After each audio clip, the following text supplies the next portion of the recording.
Right, let's go. Bow, we'll get into it.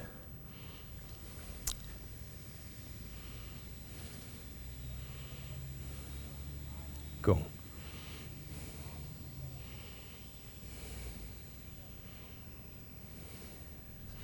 Very cool.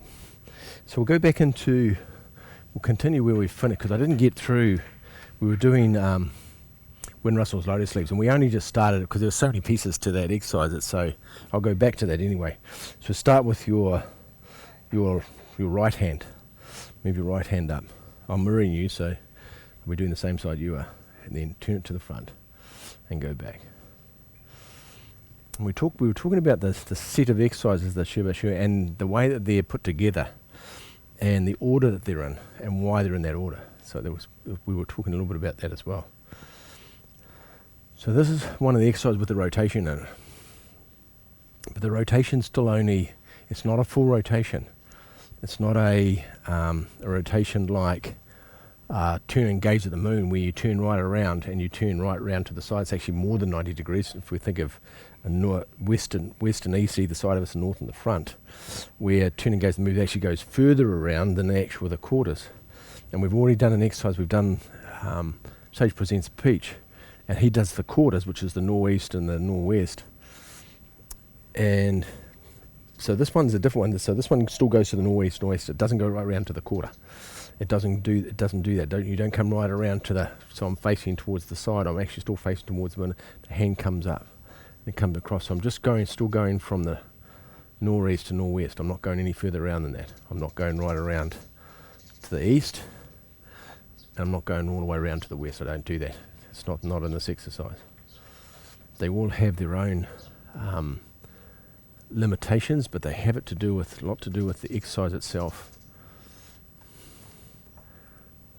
and to do with the way the energy is moving in the meridians.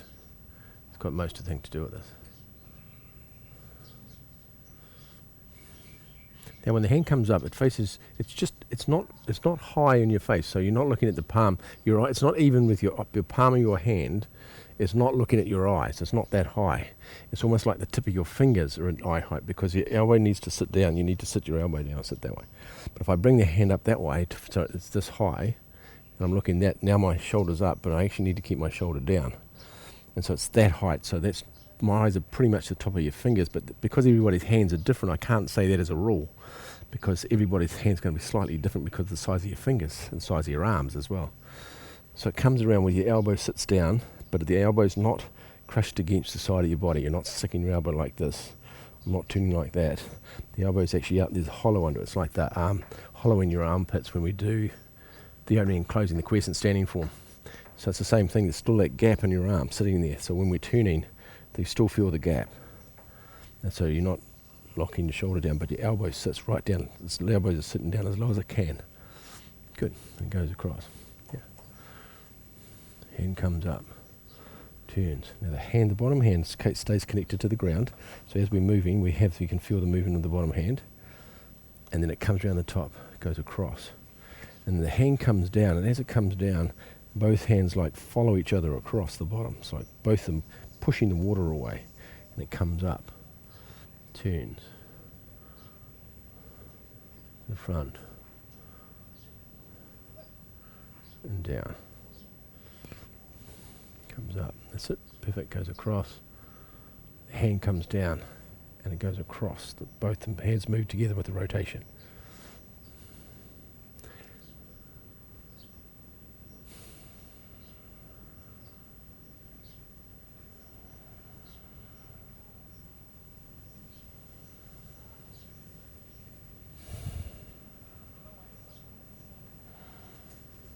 Now, I just want to give you a bit more to this exercise, so it's the sensation side of this. If you're already not feeling it, I'm not saying you already don't get this, or already don't feel it. So there's parts in this exercise, there's double parts to it in each of the pieces. So when the hand comes up, and my hand turns around, and I remember the rotation of my hips is what brings the arm back. I just got to relax.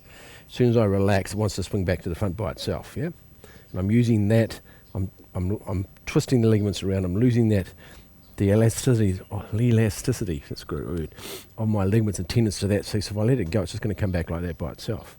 And I'm using that energetic movement to create the movement of the arm, and then it carries on and goes right around to turn around to the side. Then I relax again, because now I've twisted up to the other side. I relax again, and it comes back by itself, and so it always comes back by itself. I want to demonstrate that a little bit better. So if I relax, and I feel the tension in my ligaments and tendons in my hips and my knees, I can feel that feeling, just relax those, and it comes back. It comes back quite quick. And I'm letting that motion come across, then goes down. Nope, Josephine. She comes up. She needs something off my computer or my phone. I know what that is. It's a password, isn't it, darling? You know when you do something and then they decide to send you a password, so you've got to go and get the password to activate it? Obviously the one that she's looking for is one that's on my phone and not hers, because she's out here writing something down. Hello. Do you want to say hello?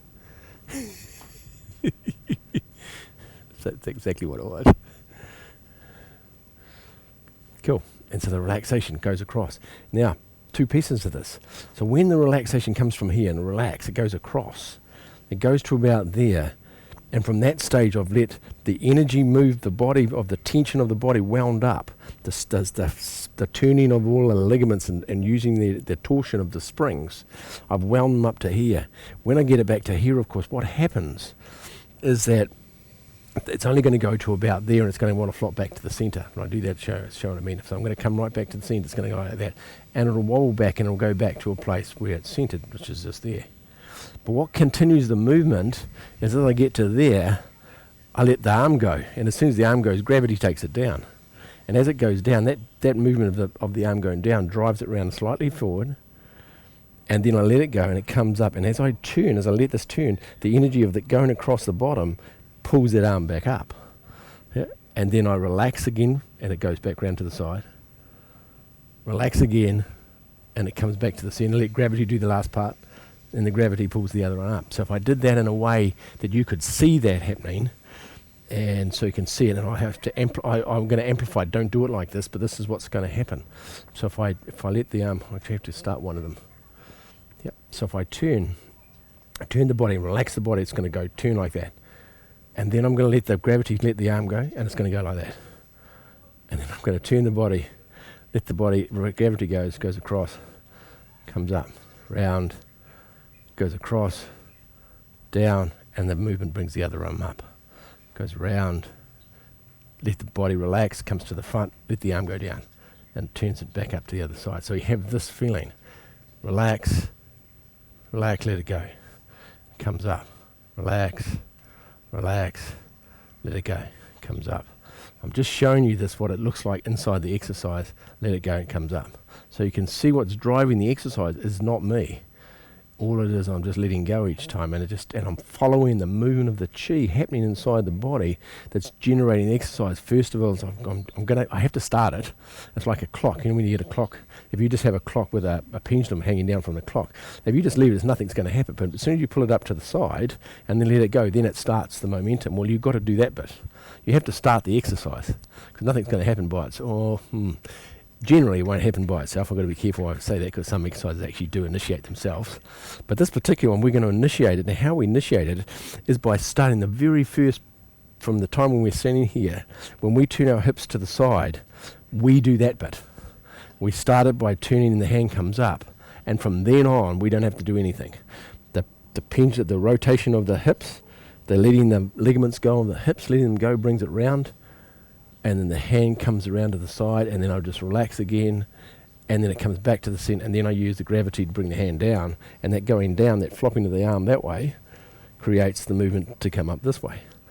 So then once relax, let go. Relax, let go. And you can see, I'm doing very little of this exercise. It's all about just following what's happening, and all I've done is started it up. And I've started the clock up, and it's moving by itself. And I'm doing this to speed so you can see what happens. And it is all as relax, let go, relax, let go, relax, let go, relax, let go, flop. Relax, let go. Relax, let go. Relax, let go. Relax. Relax. Relax. Relax. Relax. Relax. Relax. Don't you love this? It makes it easy. Get dizzy. Yep. And so that's what's happening in the exercise. Now that your arms feel like that, now go back and do it slowly and see what the arms feel like. And now you'll find your arms just float now. Because you get all attention out of the pathway. So the pathways, we've created an energetic pathway for our arms to follow.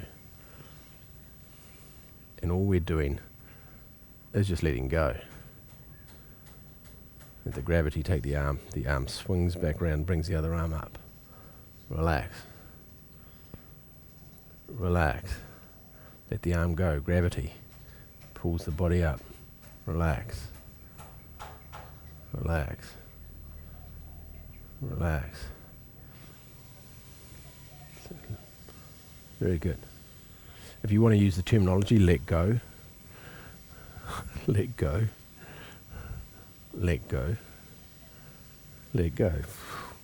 Comes up. And what we do is, with this idea of the relax, is we ride the energy wave. We're creating it like a wave, and we ride it. We ride it so it's smooth. The energy wave's still moving, but you're riding the wave smoothly, and you're riding it from your hips, and you ride the wave. The arms are just following what's doing in the hips, so you ride the wave inside your hips. And so the turn is just going smoothly from side to side. And the wave goes like this.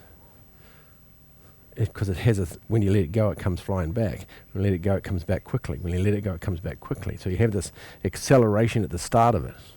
Accelerates, slows down. Accelerates, slows down. It goes fast and slows. Goes fast and slows. Instead of doing that, we're gathering the energy of that acceleration right at the start of the twist. When you let go the rubber bands, but you ride the release. It winds up the other side. You relax, ride the release. So it comes back this way. So we have this riding of this energetic release, and it's smooth from side to side. Smooth. And you can feel every time you get to the side, all you have to do is just let go, and it just comes back by itself. Comes up, let go, and it comes back by itself. And you ride it so it's smooth from side to side, so the hands are coming up. The exercise looks seamless. I think the word seamless is a great word, because there's no start and finish. But obviously there's stopping and starting somewhere, but you don't see it. Because you have to stop about there.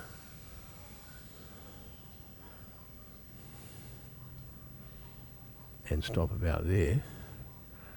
And stop about there. Every time I change direction, you have to stop, but you don't see it. The hand's just continually moving, even though they're stopping. But you don't see the stop. It's like the seaweed exercise. Yeah, when we do the seaweed exercise from the monastery, and a lot of you people do the monastery exercises anyway, because you've done the 200 hours. When you do the monastery exercises, there's an exercise, the seaweed exercise, that in theory you can't see the stops. And it's hard to see the stops in this. If I keep doing it like this, it's hard to see me stopping. But I have to stop because I've got to change direction, so I've got to stop somewhere. You just can't see it. And you can't feel it necessarily either. Yep. So when we do the seaweed exercise, when we're doing that exercise, now we know when their hands get to the back, they've got to stop at the back and change direction, because they can't come forward if they don't. And when they come forward, you've got to get to a place where they stop to come back the other way. But when you're doing the exercise, it looks like continuous. There's no stop, but there has to be a stop. Because hey, can you change direction and go back the other way? But when you look at it, you don't think that it's like continuous exercise, but in theory it can't be, because somewhere in the front I have to stop going forward and I've got to start going backwards. Somewhere there's a little place there where it changes from going that way to doing this way. Going that way to that way, there's got to be a change somewhere. But inside the exercise you don't see it. It looks like it's just continual motion. And there is, but there has to be a doorway at the end, both ends. Well, the exercise is the same when it comes up. There's got to be doorways. There's got to be one when I stop this side, and there's got to be one when I stop that side. But because the hand doesn't look like it's stopping, it looks like perpetual motion.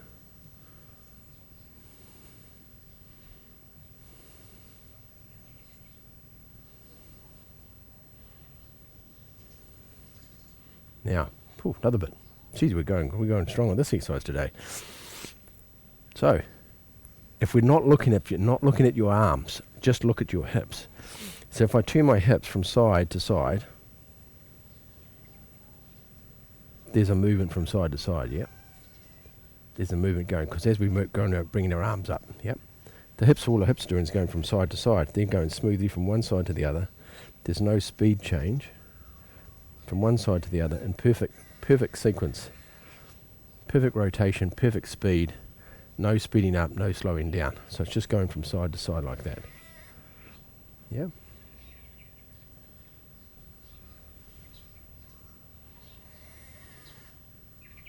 So understanding this movement, we know the body has to stop. But when there's a stop, it's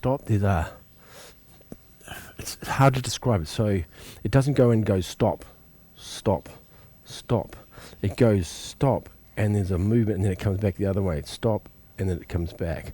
It's almost like your arm goes up, stops, and then comes back down again.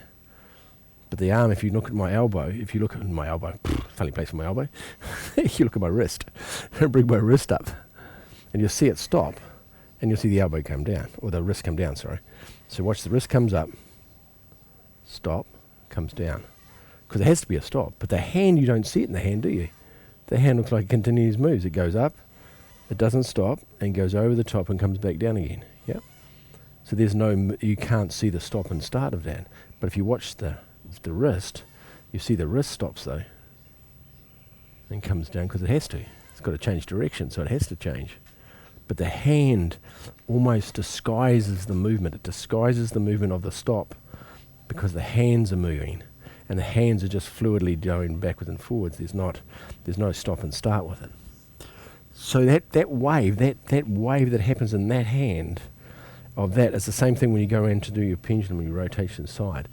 There's a movement when it comes to the side, it drifts a little bit and then it comes back.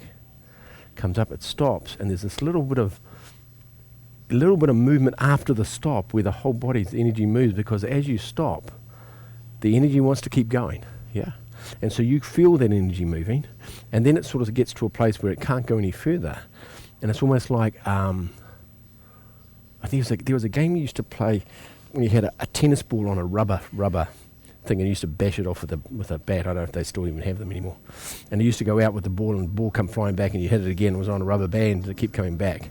Well, there's a point of place where the ball gets to a certain place where the rubber band's so tight that it starts to pull it back.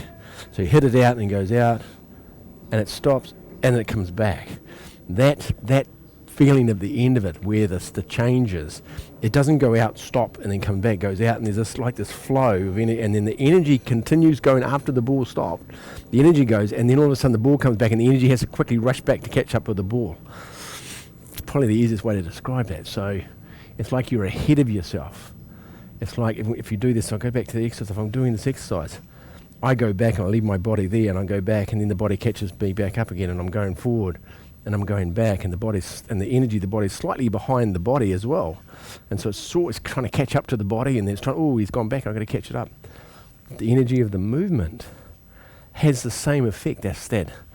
It is not a stop. It doesn't stop. It's just like this movement, energetic flow, where it flows and goes a little bit farther, and then it comes back into the rest of the energy. It's like it stretches out, then comes back, picks up the energy.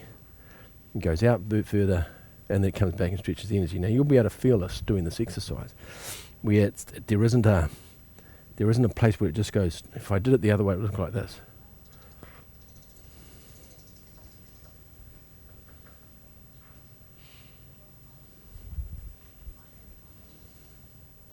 And see the stops, the definite stops. But you don't get that because you let it go. When you go through the transitions, the body stops, energy stops, but it still moves. The physical body stops, but the energy has this little flow outside of the body and then comes back and picks up the body again. It's almost like that rubber band. That's probably the easiest way to describe it, what it feels like. So that there isn't any residue with the stop, and the stop comes up as you go, going faster and faster and faster and faster, and gets, and then it goes, and then it starts falling. It's like if you hit a tennis ball up in the air. It'll go so high, just get slower and slower and slower and slower and slower and slower until it stops, and then just falls back down again. But it doesn't sort of hit anything and then stop. It doesn't get up there and go stop and then fall. It goes up and it slows down, so it actually stops and then it starts falling. That's what's happening inside the exercise. There you go. I hope you get that. I'm sure you'll have an expression of what that feels like anyway. So that is happening in this one. So we add that one, and then we're going to add it to the next one too, which is wave hands. So wave hands, very similar principle, but we add an extra piece to it. Initially, when we first learnt cloud hands, you'd go from side, and the same thing again into the quarter, not right round to the north, not to the west and east, but going northeast and northwest. We come up, we relax, comes around and goes all the way around to the other side. The hands come up, stop, and then it comes back. So in theory, it stops when the hips stop, and then you let it go and it comes back down. Now what drives this exercise is what? It's this arm. Because as soon as I lower that arm down, that energy of that arm, if I just let the arm go, it's going to do that by itself. And that's where the energy is being driven inside this body. The exercise of that, letting the gravitational energy move my arm, it's going to move my arm across the front like that. And so all I've got to do from here is this hand doesn't have to do anything. I've just got to use this one to drive my hips. And I do that and it pulls it round, yeah? So it comes around and then the other hand goes out. Then I drop this hand and it goes across and the other one goes out. So all I'm doing is letting go, letting go, letting go, letting go. Yeah, and that's driving the hips. Similar. But this one's tricky because we don't... Oh, that's right, Jasper, this is their third trip. This one's a bit more tricky because there's a pendulum in this as well. So initially when we learned how to do it just double weighted, because the one before, remember, in wasn't rustles, Lotus leaves, you don't change the weight. The weight stays the same. You're turning and your weight stays on kidney point, exactly the same. But this one we change it, so you get another piece of energetic movement. And that's because, as I say, to start off with, we learned it like that. And then we can just do gravity turn. Let the hand go turn. Let the hand go turn. But we don't, because we ride the energy wave of the gravity down and we generate that energy of the gravity and we use that energy to get it up the other side. We get the energy coming down with the arm, generate that energy of the gravity, grab the energy of the gravity to bring the other arms up to the side. So then but all we have to do is the first one. It's like anything, we've got to start the car somehow, and it happens as soon as we do that, and we turn our hips to the side, and then let it go, and then it starts by itself after that. But we do have to start it. It's like bouncing the ball, you've got to bounce it first before it can start bouncing. Same thing. Now, rotation. This is a tricky one now. So this has this other piece. Now you don't normally see this piece added to it, but it's a more advanced piece of understanding of the rotation, because then when we're here, we go to the side, I'm going to move my weight across as I drop this arm. And so I'm going to use that energy of that arm going down to push me across as well. So it's going to go down and I'm going to move across. Yep, I'll do that again. From here I'm going to let the arm go, and as I let it go, the down brings me across. So I don't even have to do the transition across the other side. I'm using the energy from the gravity of that one to drive me across. And then I'm going to put up the other one. Now I'm the other side. Now I'm going to let this hand drop, push me across, yeah? And not only to push me across, but then it also stimulates the rotation. Yep. The drop goes down, drives the pendulum, and then drives the rotation. So it's doing two things. It's not just driving the rotation anymore. It's driving the pendulum and the rotation as the hand comes down. Drives the pendulum halfway, and the other half drives the rotation. And I'll say that again so you can hear that. So as I let the arm go, halfway down drives the pendulum across, as the hand goes down. It drives the body across as I let it go, because that motion of the energy that I'm getting from the arm as it relaxes and lets go, drives the body across. And then the last part from the quarter, so from there to there, that's like 90 degrees, 45 on the way down. First 45 drives me across, second 45 drives the rotation. First 45 drives me across, second one drives the rotation. There you go. That'll keep you busy in your head for a long time. But that's what's happening. And all it is let go, let go. So there's double let go. Let go of the pendulum, then let go of the rotation. Let go of the pendulum, let go of the rotation. And if you do this in the sequence, what you end up doing is you end up doing this exercise very exactly. Rotation. Pendulum, rotation. Pendulum, rotation. Pendulum, rotation.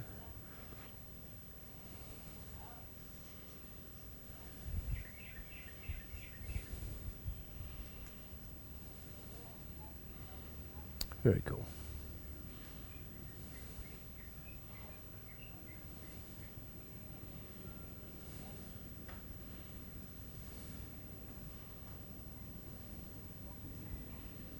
Cool. Now I'm going to give you another piece to this. I'm going to give you the final piece for the day, because there is another piece. There's always another piece. Go.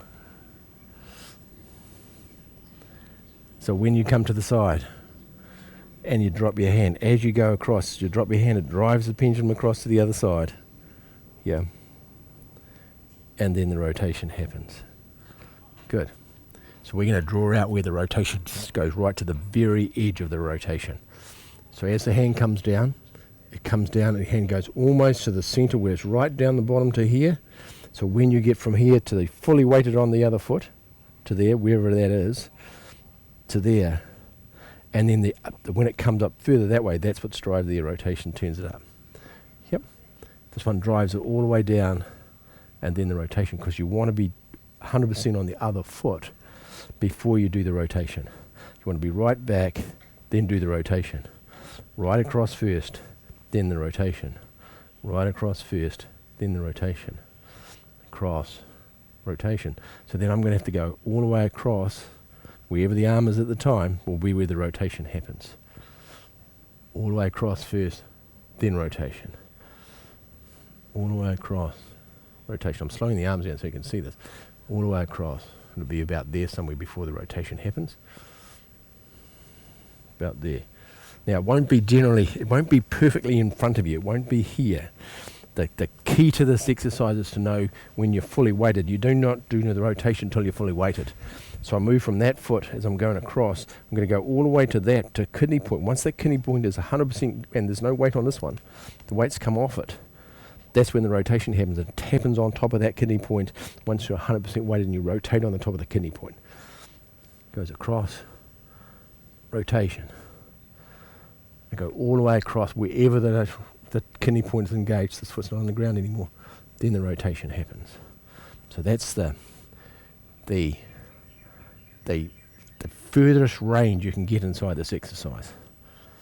Right across, rotation. Right across, rotation. Right across, rotation. Depending on how low the arm is, because the arm's doing, the whole motion's doing this, it'll be depend where it is. There won't be an exact place, but how you measure it is when you're double weighted, not where your arm is. So don't get caught up thinking your arm has to be in the middle to be able to do that. It's not going to necessarily happen that way. The most important part is your rotation, because it all depends on your stance, how wide your stance is. If it make it wider, then it's going to be a lot more difficult. One's going to go all the way over here before I rotate.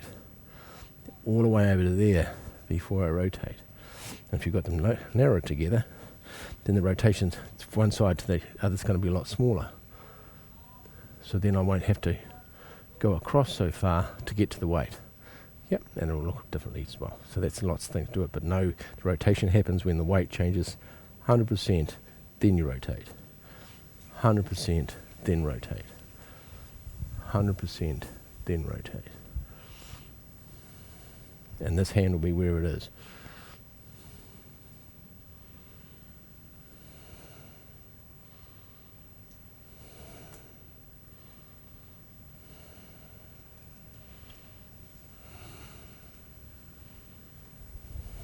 Now, make sure when you do the 100% that when you go to the other side, don't lift that foot off the ground though. It's even though there's no weight in it at all, have it lightly touching the floor. So it's just lightly touching, but don't put any weight in it, but don't lift it off. Don't go to one side and lift the foot up and then go to the other side and lift the foot up. Don't do that. And you shouldn't be lifting off the heel either. The heel shouldn't be coming up. The heels won't be coming up, the toes won't be coming up. It'll stay flat-footed, just no weight in it. Goes across, flat-footed, no weight in it. Yeah? Flat foot, no weight in it. Yeah, perfect. There you go. Perfect. There you go. Keep you busy. Oh, they're good. They're beautiful, those two exercises, aren't they lovely? But the good thing about it is what we're talking about today is about how the momentum creates the exercise. And all we have to do is the very, very first rotation. We do that one. You can cheat because you can do that rotation without you doing that too, but we'll talk about that another day, of how you create the rotation. Well, I might as well tell you. I don't want to torture you. It's quite easy. All you have to do is sink and relax. Because as soon as I sink and relax, our body can turn. And you let the energy turn you, not your muscles. Just sink and relax. My intention is to turn, relax, and the energy turns me because I want to go that way because I told my body to do that. And the energy does what I tell it to do. There you go. That's how you started without having to do that as well. Just have to have intention. Pretty simple. Cool. Thanks, Dennis. Thanks, Rebecca. Thanks, Serene. Thanks, Mark H, for coming to class. We'll see you all on Saturday morning. Out there breathing through the 8. Gee, I don't know how I'm going to get through all 18 exercises doing the breathing through them. I'm not sure. I've never done it now, so I don't know. We'll see what happens. We won't be doing much. We won't be doing any warm-ups, I know that. We'll just go straight to the exercise. So what I'm teaching in these things is the mechanics of the exercise. For what we're going to do on the course is all about the breathing through the meridians. That's the next stage for that. What we're doing now with the mechanics is probably more on a level 3, level 4 level. What we're doing now, the next level we need to do as our progression is to learn how to breathe in and out the meridians. That's the next one. What we're doing now is very, very different because now we're working in the finer art of the whole movement and the chi movement and everything all together. So it's a very different level. So we're going to go back a step on the weekend and go back to the meridian, breathing in and out of the meridians. And that's the next step after learning how to breathe. Physical first, learn how to do the exercise physically, learn how to breathe in the exercise next, then learn how to do the exercise with the meridians engaged and how to get engaged, and then learn how to do the exercise without doing the exercise. That's great, isn't it? You go and do exercise, you don't actually do anything. Just let go. Okay.